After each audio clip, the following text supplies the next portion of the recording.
स्वागत है आपके अपने YouTube channel the explainer man में। और आज हमारी नंबर सिस्टम जो संख्या पद्धति है उसका चैप्टर होने वाला है एडिशन। तो हम एडिशन यानी कि जोड़ के बारे में हम यहाँ पे सीखेंगे। तो चलिए वीडियो स्टार्ट करते हैं।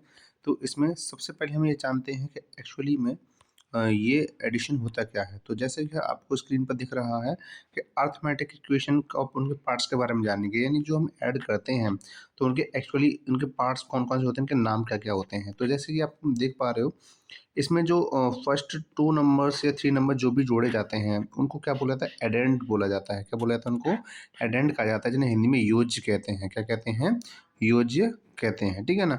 इसके बाद जो हमें फाइनल रिजल्ट जो मिलता है उसे हम बोलते हैं योग। जैसे इंग्लिश में क्या कहता है, सम कहा जाता है। क्या कहा जाता है उसको, सम कहा जाता है। और ये है आपका साइन प्लस का, ठीक है। तो ये एक बहुत ही बेसिक लेवल की जानकारी है जो मैं आपको प्रोवाइड करा रहा हूँ, लेकिन ये सबसे ज़्यादा ज़रूरी है जब हम किसी भी चैप्टर की शुरुआत करते हैं तब, ठीक है ना। तो चलो आगे बढ़ते हैं अब हम। तो आगे हमारे कुछ एग्जांपल्स हैं जिनको हम करेंगे और सीखेंगे। तो इसमें जो आपको दिए गए हैं यहाँ पे, ये सब कैसे हैं आपके, ये ऐसे ऐड हैं, ऐसे आपके सम हैं जिनको हम बिना कैरी यानी बिना हासिल के हल करेंगे, ठीक है ना। तो सबसे पहले हम पहला वाला शुरू करते हैं। तो ऊपर दिया गया 3 और नीचे दिया गया आपका 2। तो 3 और 2 कितने होते हैं आपके, 5 होते हैं, ठीक है ना। इसके बाद 4 और 2 कितने होते हैं, 6 होते हैं। तो ये जो सम है आपके बिना कैरी के हैं यानी बिना हासिल। अब कैसे पता चलता है कि कोई भी जो नंबर दिया गया है वो बिना हासिल का है। अगर कोई भी नंबर हैं जिनको हम जोड़ रहे हैं, जिनको हम क्या कर रहे हैं, प्लस कर रहे हैं, अगर वो 9 से ऊपर चला जाता है, किससे ऊपर चला जाता है, 9 से ऊपर चला जाता है, तो वो नंबर आपके क्या है, कैरी वाले या हासिल वाले हो जाते हैं, ठीक है ना। अब नेक्स्ट क्वेश्चन पे ध्यान देते हैं। तो 6 और 1 कितना होता है, 7 होता है। और इसके बाद 5 और 3 कितना होता है, 8 होता है। क्योंकि आप यहाँ पे देख पा रहे हो कि इनमें ये दोनों जो नंबर्स आ रहे हैं, हमारे पास जो नंबर्स आ रहे हैं, ये क्या है, आपके कोई भी 9 से ऊपर नहीं है, ना तो इसमें है और ना ही इसमें है, ठीक है ना। तो इनमें कोई भी नंबर आपका क्या है, 9 से ऊपर नहीं है। इसके बाद हम आगे बात करें, जो सी क्वेश्चन है आपका, तो ये 4 है और ये 5 है। तो 4 और 1 5 कितना होता है, अब 4 और 1 कितना होता है, 5 होता है, सॉरी 4 और 1 कितना होता है, 5 होता है। तो ये भी क्या है, 9 से ऊपर नहीं है। यानी मैंने क्या कहा कि कोई ऐसा नंबर जो 9 से ऊपर बन जाए जोड़ने पर, प्लस करने पर, वो आपको कैरी वाला या हासिल वाला क्वेश्चन बन जाता है, ठीक है। आइडेंटिफिकेशन, क्योंकि काफ़ी बच्चे छोटी क्लास में होते हैं तो इनको प्रॉब्लम होती है कि किस तरीके में आइडेंटिफाई करें कि वो नंबर कैरी वाले हैं या फिर नहीं है। तो अब नेक्स्ट क्वेश्चन करते हैं। तो 4 और 1 कितना होता है, 5। और 8 और 5 कितना होता है आपका, टोटल 13 होता है, यानी 13 होता है। तो आपका ये आंसर यहाँ पे निकल आया, ठीक है ना। अब इसके बाद हम आगे बढ़ते हैं। आगे जो क्वेश्चन दिए गए हैं वो है आपके, अब यहाँ पे हम देखेंगे ये क्वेश्चन जो दिए गए हैं वो कैरी वाले हैं या फिर नहीं है, ठीक है ना। यहाँ पे सबसे पहला दिया गया 6 और ये 5। तो 6 और 5 को जब हम प्लस करेंगे तो कितना आ जाएगा, 11 होगा। तो 11 क्या होता है आपका, 11 9 से आगे है। तो आगे की जो कैरी बनेगी, यानी कि हमारा 11 इस तरीके से लिखा जाता है। तो जो राइट साइड का जो नंबर होता है, राइट साइड का जो नंबर होता है वो हमेशा लिखा जाता है नीचे की तरफ। कहाँ लिखा जाता है, नीचे नीचे लिखा जाता है। और जो लेफ्ट साइड का जो नंबर होता है वो हमेशा अगले नंबर की कैरी बन जाती है। क्या बन जाती है, कैरी, जिसे हम हासिल बोलते हैं। अब 4 और 4 प्लस करते हैं, 8 8 और एक कैरी हम जोड़ेंगे क्योंकि अगले में जोड़ना होता है। 4 और 4 8 8 और एक कितने हो गए, 9। अब क्योंकि 9 है, ये 9 के बराबर है, 9 से ज़्यादा नहीं है, तो यहाँ पे आगे कैरी नहीं बनेगी। तो यहाँ पे क्या आ जाएगा, शून्य आ जाएगा, 0 आ जाएगा। अब आगे प्लस करते हैं, 8 और 5 कितने होते हैं, 13 होते हैं। क्योंकि आगे कोई नंबर नहीं है तो इस वजह से हम यहाँ पे पूरा का पूरा नंबर लिख देंगे जो कि 13 है, ठीक है ना। अब वहीं पे हम नेक्स्ट नंबर देखते हैं। जैसे कि 7 और 7 कितना होता है, 14 होता है, यानी कि 14 होता है। और कैरी कितनी बनेगी यहाँ पे, एक कैरी बन जाएगी, ठीक है ना। तो अब यहाँ पे देखते हैं कि आगे कैरी बढ़ेगी कि नहीं बढ़ेगी। तो 5 और 4 9 होते हैं, 9 और 1 10 हो जाता है। तो यहाँ पे 0 आ गया, इसका मतलब कैरी आगे बन गई है, ठीक है ना।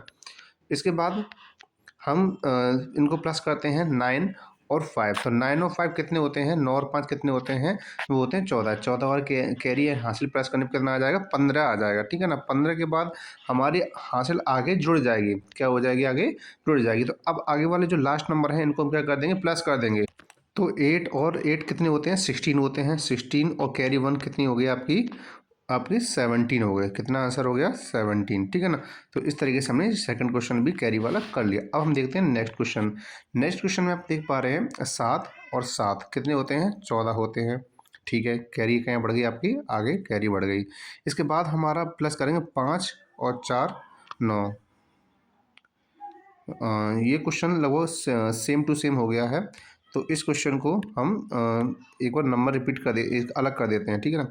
इसको कर देते हैं हम इसको करते हैं हम 6 और ये हो जाएगा 7। इस तरीके हम नंबर को चेंज कर देते हैं, ठीक है। ये हो गया 6 और ये हो गया आपका 7। अब क्वेश्चन को हम सॉल्व करते हैं।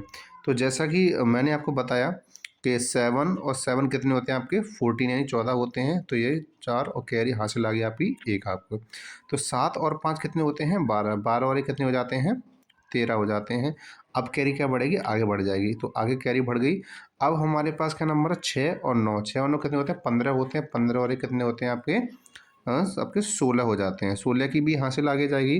तो 16 की हासिल अब आगे जाएगी तो कितने? 8 और 8 16, 16 और 1 17, ठीक है ना।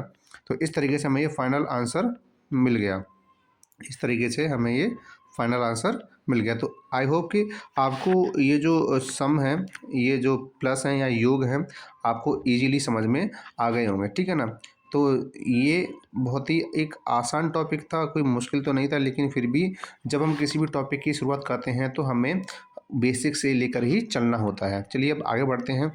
आगे जो क्वेश्चन आपको दिए गए हैं वो क्वेश्चंस आपकी प्रैक्टिस के लिए हैं। किसके लिए? आपके खुद की प्रैक्टिस के लिए, यानी कि आप इनमें से ये 4 जो क्वेश्चन दिए जा रहे हैं वो आपको अपने घर पे करने हैं। और अगर आप कर सको तो आप कमेंट में हमें इसके आंसर्स बता सकते हो, ठीक है ना। इसके बाद हम आगे बढ़ते हैं। आगे अब जो नेक्स्ट जो टॉपिक पर वीडियो आने वाली है, जो नेक्स्ट टॉपिक आएगा वो क्या है आपका? लैंग्वेज बेस्ड क्वेश्चंस आएंगे यहाँ पे। क्या आएंगे आपके? लैंग्वेज बेस्ड आएंगे, या फिर कह सकते हैं वर्ड प्रॉब्लम्स के बेस्ड क्वेश्चन आएंगे आपके। कैसे आएंगे आपके? वर्ड प्रॉब्लम पे, ठीक है ना। तो वर्ड प्रॉब्लम भी हम यहाँ पे सॉल्व करेंगे, या फिर ये कहें लैंग्वेज बेस्ड क्वेश्चन यहाँ पे हम सॉल्व करेंगे, ठीक है ना। क्यों अभी क्यों ज़रूरी है? क्योंकि अभी हमने जो सम पढ़े हैं वो कैसे पढ़े हैं? बिल्कुल सिंपल पढ़े हैं, ठीक है। अब हम आगे जो करेंगे वो ऐसे करेंगे जो हमारे एग्जाम्स के पर्पज से आते हैं। किसके पर्पज से आते हैं? आपके एग्जाम्स के पर्पज से आते हैं। तो हमें एग्जाम के पर्पज से हमें वो सीखना भी ज़रूरी है। तो हम मिलते हैं अब नेक्स्ट वीडियो में। और आप अच्छे से पढ़ाई करें और मिलते हैं अब आगे, ठीक है ना।